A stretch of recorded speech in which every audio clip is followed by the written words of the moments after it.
The wind in the willows sang softly to me. Follow my voice wherever it leads. Hey everyone, it's Jonathan, and welcome back to Every Version Ever. As we come to the end of our Wind in the Willows episodes, we have one more that was a very late addition to my lineup. Before we close the book on this series, I kind of felt compelled to come back to one of the best discoveries of the podcast, the version that we started with, the 1983 stop-motion film from Cosgrove Hall. I knew from my research before we recorded that episode that that version spawned a 5-season television series, but I had no immediate plans to cover it. I tend to mostly avoid doing TV shows for the podcast because it's a huge time commitment, and I usually try to do around an episode a week, so that would not be possible if I did a lot of television on top of movies. However, I did discover that there were 2 episodes based on some of the quote-unquote optional chapters of The Wind in the Willows, Wayfarers All and Piper at the Gates of Dawn. And the more I thought about that, the more I felt like before we end our series on Wind in the Willows, we should at least do those. And then I discovered that the first episode of the series, The Further Adventures of Toad, was also based on sections of the book, so we had to do that as well. Joining me as before are Nicki and Sarah. They helped me cover the original film, so obviously we had to come back together to talk about these episodes as well.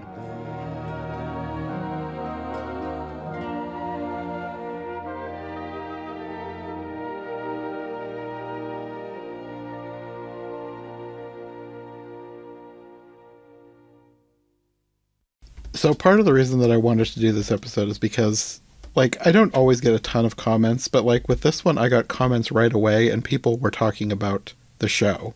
Oh. So I think people want us to talk about the show more. But I was not really planning on talking about the show, at least right away, because there's a lot of episodes.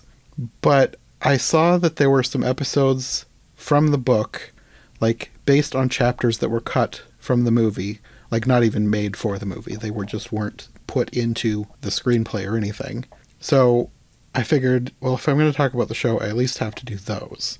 And then I started looking at the Wikipedia page, and I saw the first episode was also based on the book, just not in the same way. It was based on partly when Toad escapes from jail, and partly a sentence or a paragraph at the end talking about Toad telling about his adventures, and then his friends make him pay back everybody he wronged on the way back from prison.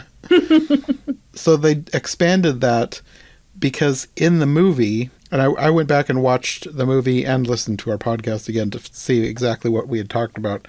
They don't even really address anything that happens after Toad jumps off the train. Because in the book, and we talked about this in the first podcast, there's a whole bunch of stuff that happens after he jumps off the train, but in the movie, he basically jumps off and he's right near Rat's house. So the first episode sort of goes back to that and inserts what happened after prison in that section. I was going to say he had some quite extreme adventures, I tell you. It was fairly accurate to the book. The way the whole thing of having a party in the book, they do have a party, but they insist on Toad reining himself in. Mm-hmm. And there are a lot more people, and they would have liked it if he hadn't reined himself in as much. So this one's a different take, but it's also really nice that they went back and told more of the story. I suppose that was probably that might have been their point, because movie. How long was the movie? The movie was a good hour 20-ish. Let me check. It wasn't that long. Maybe for a broadcast. Oh, you're thing. Close. 1 hour and 18 minutes and 23 seconds. So, there you go. Close. It's longer than the one that I grew up with, which I was kind of surprised to find out was 1 hour and 11 minutes. Oh, wow. Nice. I would imagine too, and I don't remember how BBC or UK TV works, but I would imagine that they probably had to build in breaks and such, so they didn't want to make it larger than it needed to be, but maybe that's why they kind of did this episode to kind of cover all that stuff that they missed, but they wanted to talk about. Yeah, I don't know. With the first episode, it feels like stuff that could have gone in the movie, but maybe they cut it for time and decided to use it for the show instead. The 2 episodes we'll be talking about later felt like in the book, they're basically standalone chapters anyway.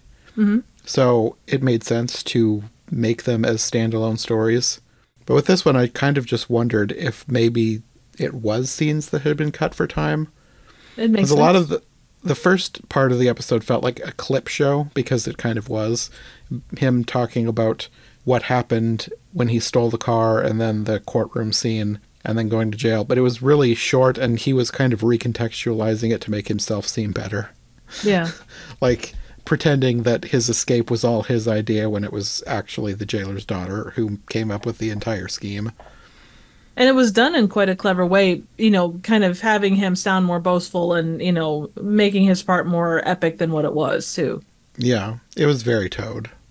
But yeah, you have the replaying of those scenes, and then we got into the barge woman, and that was where I first started wondering, like, was this from the movie? But no, it was not. They did not have the barge woman in the movie, and I'm glad they went back and did the barge woman scene, because that's kind of become one of my favorite scenes. I always like seeing how they do the barge woman. That is cute. In this one, I think in the book, maybe she did reference her husband going off to hunt a rabbit, so the fact that they included that. But they were actually moving, as far as I know, in the book, rather than her going off to take a rest or whatever. Yeah, that part didn't seem book accurate, the fact that she went to take a nap, because as far as I know, the boat was moving the whole time. Yeah. It was moving in this one. It was just, kind of within inches of where it was moored. Yes. Or docked, yes. I'm still trying to figure out the horse. Like, obviously the horse doesn't ride with them on the barge. It pulls the boat. The horse pulls the boat. Got it. Okay. Got it. So basically, when he stole this horse, she's kind of just left stranded. It's like he stole her tires or something. Yeah, basically, kinda. Yeah. More than her tires, he stole all her horsepower. So it really was a serious thing to do to somebody who's not, can't be a wealthy person. Doubt it's a wealthy person in any degree. Right. Yeah, he robbed the store. I liked his friend's shock at saying, "Toad, that's stealing." And he's trying to be like, "No, it was borrowing it. So you returned it?" Not exactly. And then they actually included the scene of him selling the horse, which I have only seen adapted once. There's only one other version I've seen so far with him selling the horse. Usually he either doesn't steal the horse, or you just don't really know what happened to the horse after that. The horse went off to have adventures with the traveler. Did, in the movie, do you remember, did he sing When the Toad Came Home in the movie? Yes. Okay. Because he sang it in this episode, and that's one of my favorite songs from the book that I always look forward to seeing how it gets adapted in each thing. In the book, he's supposed to just sing it to himself in his room. But in the movie, I think they were going to attack the weasels, and he was singing it in the tunnel the whole way. Okay. And then this time, in the company of his friends. Mm-hmm. Yeah, no, it's like in these adaptations, they don't want Toad to stop being obnoxious. I think they did a better job with it in this series of not making him be too over the top. Like, he's still reckless and silly, but he's not. You don't wish that he would just get squished. We've watched a different version called The Willows in Winter, which was a sequel to The Wind in the Willows. Oh, okay. Sarah wanted the toad to die. Pretty much. She was driving me crazy. Well, and it's such a fine balance. It's like comedy, you want to make light of things, but you don't want to take it to the point where it becomes just ridiculous, where the humor is lost. And such a fine balance. He was so ridiculous and so self-centered and blind that it's just like, just die. Just. Even though from the few episodes that I've seen of this series now, he is still semi-ridiculous. You can tell that the series tries to make him be better, like especially at the end, because at first I thought they were swinging around in the other direction, making him obnoxious and awful again. But then when he tells everyone to leave, when they actually do start leaving, he almost starts crying because he's so sorry for what he's done. And he promises to take their advice and pay everyone back. He just needed a moment to collect his sanity. Absolutely. I think too, if you're talking about, if you go back and look at the kind of TV pilot movies of the 60s and 70s, they do try to get you and, kind of hook you in. Everything is a little bit more over the top than what it would be in a normal setting. So, if you're settling in for this series, you need your characters to be at least a little bit likable. And so all those, not that you're tempering them in a bad way, but you're making them more human or animal or toadish or whatever. Yeah. Well, that was the first episode, The Further Adventures of Toad, and that was the one that we kind of decided at the last minute to throw on. The main reason that I wanted to do this episode was because 2 chapters from the book that I think we referenced when we recorded the podcast, but we didn't talk about them because they weren't included at all. They're almost never included. Wayfarers All and Piper at the Gates of Dawn.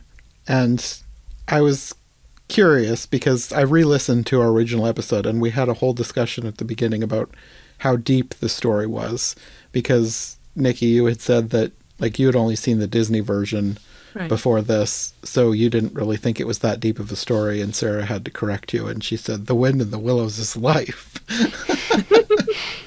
So I was curious, now that you have seen these other 2 episodes, if you had a bit more of an idea of the depth of the story. I mean, it's certainly not, and my only point of reference with this, it's probably too much in the other direction, because if you're talking like Lord of the Rings, it's a whole culture in itself that's built in it, languages and mythology and all the rest. But no, this certainly has a lot of depth. It was really interesting to see the Piper at the Gate and kind of see that where it went, and it raises more questions for me than anything about the otter hunt, and how, because the humans and the animals are pretty close in size. I wondered that too. I don't think that was from the book. Nope. Yeah, so I think I'm waking up now. I have stuff to say. Well, before we get into the actual episodes, I was going to ask Sarah if she thought that these episodes did a good job of conveying the depth of the book, or if you thought they were lacking. Yes. Yeah, because I'd like to give points for both, I think. Mm-hmm. So, but I'll try and hit that as we talk. Well, let's talk about Wayfarers All first. It came later in the book, but it came first in the show. So I guess we'll talk about that one first. And also, my favorite was Piper at the Gates of Dawn, so I want to save that one for last. Understandable. So this one, I think this is only the 2nd time I have seen this adapted at all. Maybe 3rd if you count the sort of dream sequence from the 95 version. But especially given that this is an entire episode, this is the longest, most detailed, most faithful adaptation of this chapter that I've ever seen, even though they have added some things in that I know Sarah will take a slight issue with. But I thought that they did a pretty good job with this one. I think I have more of an issue of what they left out. Okay. Believe it or not. So. But I do have praise for both of these. So it's not all negative. As a bit of a wandering soul myself, I could appreciate where Rat comes from. You love where you're at, and then someone shines a light on, there's all this other stuff, and the song was haunting, and it gave you quite an interesting perspective, and it's a side of Rat. He always seems so very grounded, and then here he's kind of taken by the moment, and I love that. Mm-hmm. Shall we begin at the beginning? That is a good place to start. Then go on till the end and then stop. Yes. So it kind of starts with the field mice, right? It starts with he's getting restless, and then he's talking. I'm not sure what animals they are. I thought one was a shrew. Well, it was supposed to be field mice in the book, and one of them is probably a shrew, and the other one, little field creatures getting ready for the winter. And they're kind of apologetic or humble towards him. There was no humility. It was more like they had a firm paw with him. Still friendly and everything, but they had stuff to do. And so that was fairly accurate. I mean, I think right off the top I was hearing almost verbatim from the book. which is fantastic and very cute. One of the things, you see him looking at the swallows up above. What they didn't include, and I think they included elements of the conversation, but he had a whole conversation with swallows that were perched rather than flying. Oh, that's right. I forgot about that. And it's one of my favorite parts of the book, talking about, how they loved both places, but they had this call to go south, and one of them had even tried to stay behind one time, and it just wasn't working, and so definitely recommend that part of the book. And then he's not trying to go on a picnic with Mole. He wanted to hang out with the field mice, and the swallows, he was more just trying to convince them, like, why do you have to leave? And then after that, he ran into the rat, and I don't know if they ever really went to his house. They chatted for a while, and then he went back and got food, and they had the picnic and everything. But that's not really important.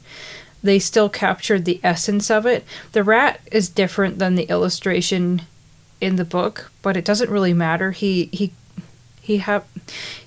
conveys this mysteriousness and everything. That I think they made him more serious in this than in the book, but they're trying to convey a point. It works. And honestly, while I have very little criticism for The Wind in the Willows, he likes to get wordy and poetic. So this section where the rat is telling you all about his life, it takes a while. And it might require a little bit of patience. Like, it's still a good thing to read, but it's not all bad that they truncated that a little bit with this. It would have taken a lot longer than 20 minutes. It would have taken a lot. Like, unless they had done, like, visuals to go with it of, here I am enjoying life out in Venice or whatever. Here are the gondolas. It would have taken... It takes me a while to read that bit. So that was fine. But... Now I'm just, like, taking over the conversation. But... That's fine. The thing with this chapter is... Toad was not involved at all. He didn't make it as far as the boat. The rat never looked back and saw him coming. He did talk about how he acted like he would look back and see him coming. And it was like Rat was in this trance, which you can't blame him. But it was okay the way they handled that of him going after him. But probably my biggest beef with this episode is they don't capture... They just make it look unfair. Like they totally spoiled his time out. Like he was gonna go have great adventures, and then it's like, oh, but it's nice here. You have written poetry. You could write poetry about fall. It's hard. They just didn't capture this really cozy part of the book where Mole just subtly starts talking about all of the wonderful things about living there and the joys of winter.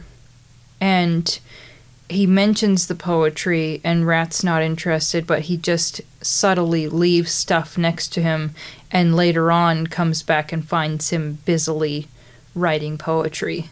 And that's like it's not the next day, it's the same, it's like that night where he's learned to, he's enjoying living there again instead of running off. But there's something so cozy about that part, and they didn't. Yeah, they basically were spoil sports and kept him home, and they didn't even... What did Mole say, like, we're not ready to lose you or something like that? Did they even go that far? Because that would be the intimation, I suppose, that they just didn't want to lose him. I don't remember the exact line, but that's what it felt like. It's like, which is also interesting because Mole wanted to go with Toad on his cart, so you'd think maybe he would want to go on the adventure too, but no.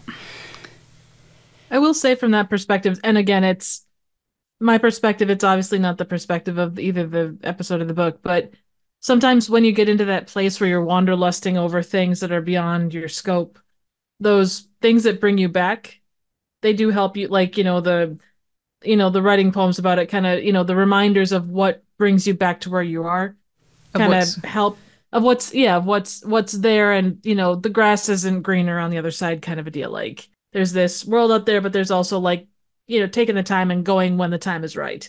Because fall for Mole and a lot of the other creatures isn't necessarily the greatest time to pick up and travel. It's about the right time as well as the right people in the right place. Because Constantinople is it's quite a ways from where they're at. I don't think they even mentioned him going to Constantinople. Or, well, they mentioned... in the book. I'm just saying in the book. No, because, And then, we were watching it, and Jonathan started to just sort of quietly chuckle to himself. And I'm like, are you thinking of the song? It's like, the only way that I would have known that is because he introduced me to that group, and then I did my own foraging for a little bit there. I haven't listened to They Might Be Giants in a long time, but that was one of my favorite songs of theirs. I might have to go listen to the Nightlight song tonight. Also, Birdhouse in Your Soul. Idea. I love that one. Nice. Any other thoughts on Wayfarers Hall? The first main thought that I had when I was watching it is that for some reason I was shocked that we saw Otter, because he hadn't been in the movie. So I was like, oh, they're using Otter. And I shouldn't have been surprised because he's such a big part of Piper at the Gates of Dawn, but I had not been thinking about that. So I was surprised to see him. And then Portly showed up, and he was like the cutest puppet out of all of these things. With his man voice. Yeah. I think it was the same voice actor that played Otter, just doing a higher pitched voice. No, sons always sound like their fathers. They're just a more high-pitched version of them, That's how you know that they're related. Okay. My sister loved Portly. Yeah, she walked by and she made some comment about how cute that thing was. Yeah, she was kind of getting into what we were watching, which doesn't always happen. But no, very cute. And I can't remember... He might have been mentioned briefly in Wayfarers Hall, but I think they gave him a little bit bigger part, and it's not a big deal. It's probably a good introduction to have him there if that was the first time they had him in the series. I don't know. I think that was episode 9. So he'd probably already been there before that. I don't know. These are the only episodes that I've watched, so one of these days I would like to watch more. I'm sure that people would probably be happy if we were covering the entire first season, but that seemed like a lot. So how long is the first season? Each season is 13 episodes. Okay, so it's not like it's not a huge commitment, but it's still a fair. How much of your life to commit to? It's never just watching it. It's all of his note taking and everything. Yeah. I tell you, of all the people that I've done podcasts and worked with, I don't think anyone takes as extensive in notes as John. And that's a credit to you, because I would write notes and then I'd go back and go, why did I write this? What was this in reference to? Well, I do that too, but I feel like I need as many notes as possible just in case I forget something. I've had it before where I took fairly lengthy notes, but I don't know if it would ever be as long as his. Like, I do a Twilight Zone podcast, and the notes that my podcasters take versus what I take, generally, it's just, yeah. You're creating probably maybe more prompts rather than writing down all of your deepest feelings and commentary. Oh yeah. Well, Piper at the Gates of Dawn was the one that I was looking forward to most. This one is another one that hardly has been adapted in any of the ones that I've seen. This would be the third time I've seen it adapted. One was in the version that I grew up with, which was short compared to the book, but I thought they did a good job with it, translating it to a brief section of the movie. And the other one was in the Rankin Bass version, which is a 2D animated version. If you haven't seen it, it's when I heard Rankin Bass did a version, I thought it was going to be stop motion. It was not. But that one was strange because that one is another version that had no otter. So because they wanted to do this section of the book, they decided to give Badger a nephew. It just felt off. It was strange. It was fine, but it was not my favorite. This one, I feel like so far has captured the depth of this chapter the best, like making it feel like mysterious, ethereal, spiritual. Just everything about that chapter of the book seemed to translate really well here. I'm sure it was not perfect, but I thought it was like strangely beautiful and haunting. I have a double for and against at the beginning of this because there was never any group search party. Toad was not involved, but as compared to the other Wind in the Willows, where he was just kind of in his own all about me, in this one they painted him in a better light of being helpful. Even though he still wanted to do it his way, he was more helpful. He wanted to drive his car out and look, and I liked the comeback from Badger that he couldn't talk to anybody at the river if he was upside down in the ditch. That's kind of in the spirit of the book. Not holding back. And they did things a little bit, like, it's fine because they just made it make sense for the episode. But in reality, when Rat was off with Mole, I think he was having dinner with the family, and it was like, I think they were trying to show him a nice time, but there was this whole undercurrent because Portly was already missing. And had been missing for a while, to the point where it was concerning because they were used to him going off and doing his own thing, but he would always come back. So it's kind of like when your cat goes missing and it's like, they should have been back by now. And the street lights are turning on. It's time to get home. Yeah, I heard coyotes last night. This is not cool, you know. And yes, Otter was going to go wait at the weir or wherever that was where he had taught Portly how to swim. So that was accurate. But then Rat comes back and they're chatting and they feel restless and they want to go help and look, but there's no big gathering or conversation. It's like this is already a problem and they were going to go help the two of them. But the way they did it here, I think when you're with the way things, you know, people take liberties anyway, I think it was okay. It's not like killing off the Mad Hatter. Which person killed off the Mad Hatter? It was a 1930s version, and they just, like, stuck the body outside. It was one of the worst versions ever, and it's so bad that it's memorable almost in a positive way, because it's just so bad. I think it's one I recommended to you years ago that you should do for your channel, because it's such a weird, hilariously bad version. Yeah, Alice is too grown up. She looks drunk. The rabbit creeped Jonathan out because of the way the mask was, and then they killed off the Mad Hatter and just dumped his body outside or whatever. It was so messed up. That is a bit. That's so strange. The Duchess comes after Alice with an axe at one point. Oh, that was in that one too? I think so. Oh man, yeah, it was. Yeah, it's one of the worst adaptations ever, so much so that it's almost worth watching just for how bad it is. It's one of the worst, but I like the fact that it's so bad, because that's one of my favorite podcasts we ever recorded.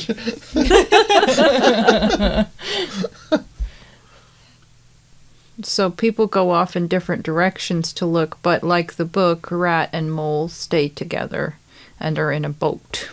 I also thought it was interesting that the weasels decided to help, which I don't think that was in the book. I don't remember the weasels in that chapter. No. Badger, the weasels, they were not involved. But the way they did it was really nice. Like a little human-type interaction of redemption and... Talking about he had his own kid and he would feel bad if he lost his kid, so he wanted to help. Something like that. I think Portly had played with him. Oh, that's right. Yeah. Their kids had played together. The little weasel, and had not differentiated between class or social status or anything. Mm-hmm. Yeah, kind of a Pollyanna moment. Yeah, and there was something about he owed Badger a favor for something. Probably for when they took over Toad Hall and got into big trouble. That would be very true. So that was sweet. I'm not like rabidly against any deviation from the book as long as it's nice. I think my favorite deviation was just Toad wanting to take his car and Badger telling him he was going to end up in a ditch, and Toad just so indignant that he would assume that he would end up in a ditch. It's within the spirit of the characters. Yes. They did a pretty good job with this bit. Mm-hmm. There was, it elaborates even more in the book, and there's no statue of the fawn. But they managed, with all of this cuteness, to still make the fawn serious and to convey some of Portly's emotion. Portly was pretty upset to be separated from him. But the fact that they included enough rhyming that if you're paying attention, you get the idea that this being is supposed to be protecting the little animals from death and harm. And the way they did that whole thing with them, like, rowing in the middle of the night, and then there's, like, this haunting music playing that kind of draws them towards this island that he didn't even know was there. And then the music just keeps getting louder and louder as they're walking on the island. In the book, he's hearing, I think, whispers even afterwards, and then eventually it just sounds like nature sounds like the wind in the reeds, maybe more than that. But no, it's a very mystical chapter. It is, especially for not that it's specifically for kids, but like your main audience in that respect is kids, and to go that deep, like the level of depth to some of the shows, it's amazing. Like it truly, it hits a lot of levels. Maybe the show is more specifically for kids, but the book, like my introduction in the book, the version that I have, talks about Wind in the Willows as sort of this testing point for relationships. Like, say your lover doesn't like Wind in the Willows and you ask for your letters back, or I can't remember all of the things that the foreword said, but it's basically already beloved by adults. I mean, I don't know if I'd want to be with somebody who disrespects the Wind in the Willows.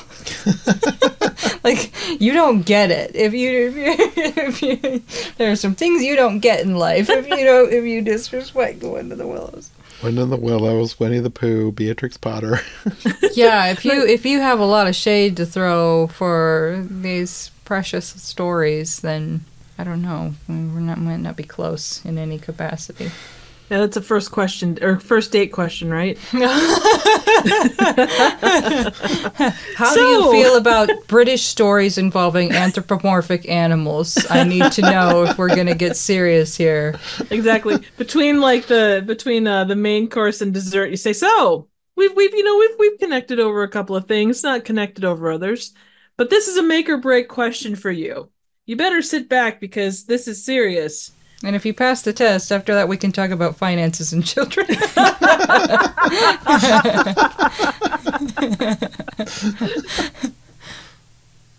Where were we?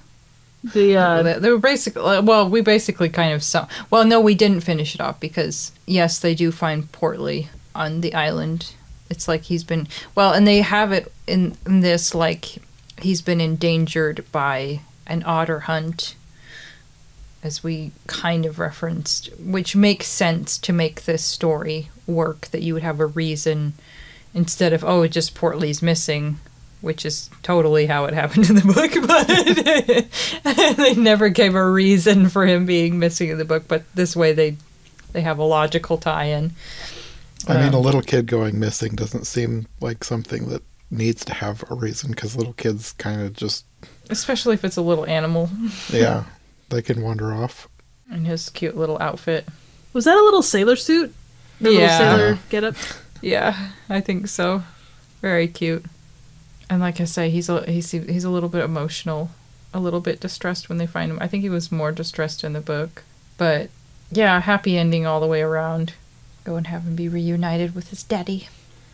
Was there a line in the book, because the narrator says something about they were given the gift of forgetfulness or something like that? Yeah, I think it may talk about that, because it creates this joyful longing, and I think it does. And I think that could happen to us too as human beings if we, have had a divine encounter or something. Maybe I thought before, like if you were to go to heaven and you had to come back, how much longing that might create in your heart. And like I think that we're put in the world to either learn whatever we need to learn or fulfill whatever mission we need to fulfill. And if all we know is paradise, then we might just... This is not what they're talking about here, but if all that we knew was paradise, how much longing we might have for it. And I don't know whether that would be...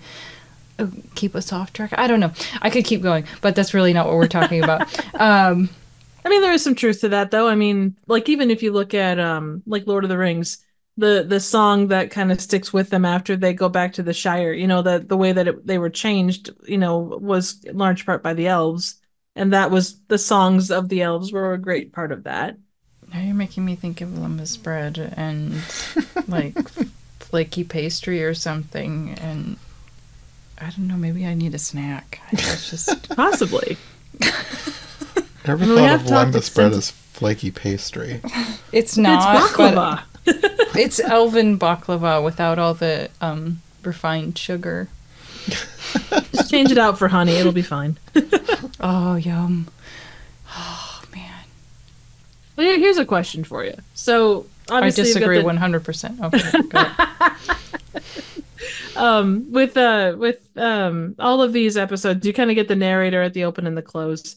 And I was struck by, and I know it's wordy, but it's such beautifully written prose on the overall story itself. Was that something that was in the book, or was that something that they just probably added to kind of explain the ins and outs? I'd almost need to hear an example, but like one of them was for the Christmas one, they talked about the houses lighting up with scarlet and sapphire fires because of the way that the logs were burning. That, not in the book, but totally in the spirit of the book. Okay, let me give you an example. Okay, so they have the whole debacle with Mole ending up at Badger's house, and he's scared by the weasels and everything. The next day, Otter shows up looking for, I think, Rat and Mole. And he gives this whole monologue about what the forest was like with the snow and maybe the patterns in the snow and like this ragged line of geese flying overhead and maybe the colors of the sky or the branches or whatever.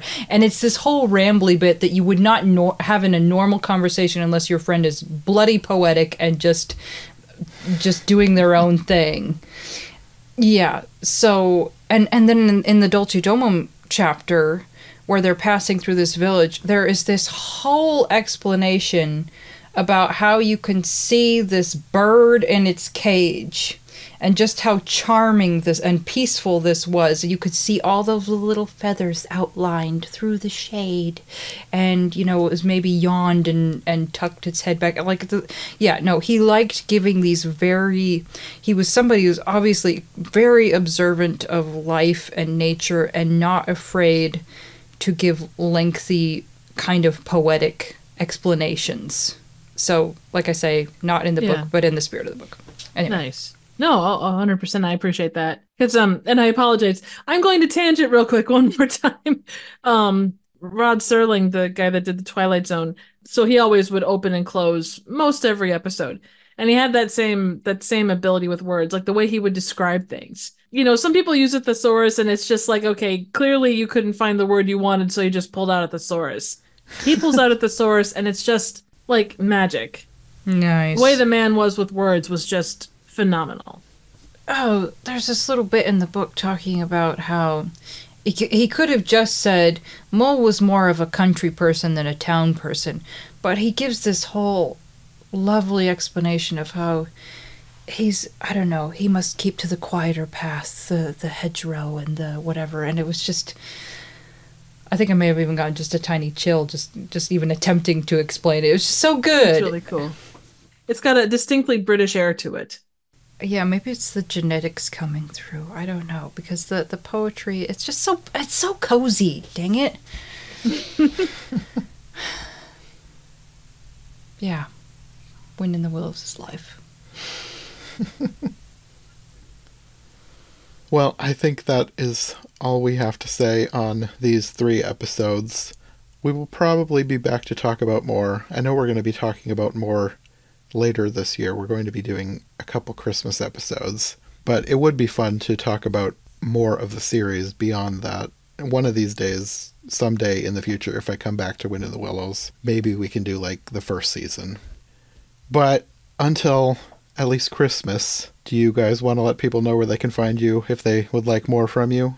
Nikki? You can find me on YouTube at Trivial Theater. I do a wide array of random, obscure, and straight up bad movies. So stop by and say hi. And Sarah? I am Turnip Wilson on Society 6, Redbubble, Turnip Wilson Creates on Etsy, and I do watercolor art that is whimsical and or realistic. It's quite lovely. Oh, you looked at it? Mm-hmm. Well, I've seen some of your you. stuff, so absolutely. Okay, well, until next time. Bye.